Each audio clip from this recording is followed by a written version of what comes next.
കോൺഗ്രസിന്റെ അനുനയ നീക്കത്തിന് വഴങ്ങാതെ NSS നേതൃത്വം തിരുവഞ്ചൂർ രാധാകൃഷ്ണൻ നേരിട്ട് കണ്ട് ചർച്ച നടത്തിയെങ്കിലും നിലപാടിൽ മാറ്റമില്ലെന്ന് സുകുമാരൻ നായർ അറിയിച്ചു. അതേസമയം സുകുമാരൻ നായർക്കെതിരായ പ്രതിഷേധം ഇന്നും തുടർന്നു. PJ കുര്യനും കൊടിക്കുന്നിൽ സുരേഷിനും പിന്നാലെയാണ് തിരുവഞ്ചൂർ രാധാകൃഷ്ണനും അനുനയ ചർച്ചകൾക്കായി സുകുമാരൻ നായരെ പെരുന്നയിലെത്തി നേരിട്ട് കണ്ടത്. എന്നാൽ കോൺഗ്രസിനെതിരായ നിലപാടിൽ നിന്ന് ഒരിഞ്ച് പിന്നോട്ടു പോകാൻ സുകുമാരൻ നായർ തയ്യാറായില്ലെന്നാണ് സൂചന. മാത്രമല്ല, വന്നു കണ്ടവർ ലോഹ്യം പറഞ്ഞുപോയെന്ന് പറഞ്ഞ് അനുനയ നീക്കങ്ങളെ അദ്ദേഹം നിസാരവൽക്കരിക്കുകയും ചെയ്തു. വന്നു പോയവർ ലോഹ്യം പറഞ്ഞു പോയി, അതൊക്കെ അത് അവരുടെ ഇല്ല. ഞാൻ എന്റെ സ്റ്റാൻഡാണ് പറഞ്ഞത്. നടത്തിയത് സൗഹൃദ സംഭാഷണം എന്നായിരുന്നു തിരുവഞ്ചൂർ രാധാകൃഷ്ണൻ MLA പ്രതികരണം. ഞാൻ അദ്ദേഹത്തെ കണ്ടിരുന്നു. നിലപാടിൽ മാറ്റം ഉണ്ടായത് ആരാണെന്നുള്ളത് പകൽ പോലെ സത്യമല്ലേ.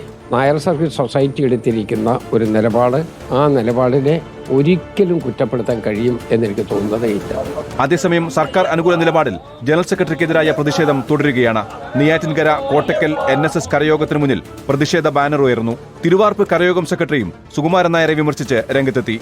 റിപ്പോർട്ടർ, കോട്ടയം.